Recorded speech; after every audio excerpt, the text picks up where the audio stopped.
गांव की तंग गलियों में रोशनी कम थी, मगर दिल के जख्म बहुत बड़े थे।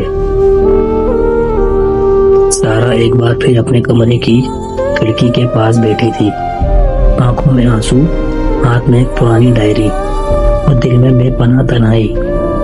सारा के वालिदैन छोटे कारोबार के सिलसिले में शहर चले गए थे और इसे हर रोज तन्हा गुजारना पड़ता था। शाम के वक्त जब हर तरफ से रोशनी और खुशी नजर आती, सारा की आंखों में सिर्फ उदासी झलकती।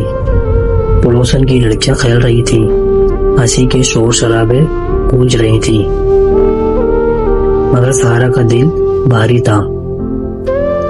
इसने खुद से कहा, काश मेरे पास भी कोई होता जिससे मैं अपनी बातें कर सकूं, काश कोई मुझे समझता। आहिस्ता आहिस्ता इसने अपनी डायरी को खोला, हर सफ़े पर अपनी तन्हाई के बारे में लिखा। हर लफ्ज में दर्द छुपा था, हर जुमला एक ही चीख की तरह था। रात हुई, सारा के कमरे की रोशनी मध्यम थी। आंसू डायरी के सपाट पर गिरते रहे तो कागज को नम कर देते। इसकी छोटी सी दुनिया अपने ही कमरे तक महदूद थी और बाहर की दुनिया एक ख्वाब की तरह नजर आती। सारा के पास कोई न था जो इसकी आंखों में छुपे दर्द को देख सके, ना कोई दोस्त, ना कोई हम उम्र, ना कोई इसे समझ सके।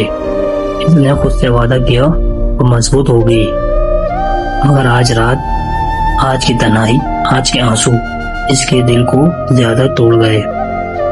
वो अपने छोटे से कमरे में खामोश रोती रही और रात के सन्नाटे में सारा ने अपनी छोटी सी दुनिया में बस एक दुआ की, अल्लाह मुझे ताकत दे, मैं इस दर्द को सह सकूं और कभी खुशियों की रोशनी में भी देख सकूं।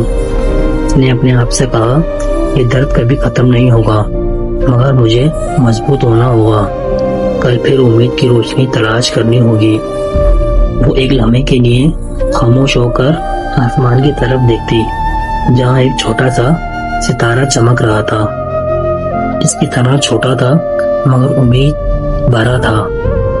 सारा ने आस्ते आस्ते आंसू पोंछे और दिल में छुपी एक दुआ की, अल्लाह मुझे ताकत दे इस दर्द से निमटने की और कभी खुशी भी देख सकूं। और यूं सारा ने जाना कि कभी कभी जिंदगी के सबसे बड़े दुख भी एक छोटी सी रोशनी के इंतजार में सब्र का इम्तिहान होते हैं। अगर ये कहानी आपको अच्छी लगी हो तो चैनल को सब्सक्राइब और वीडियो को लाइक कर दें। बहुत शुक्रिया।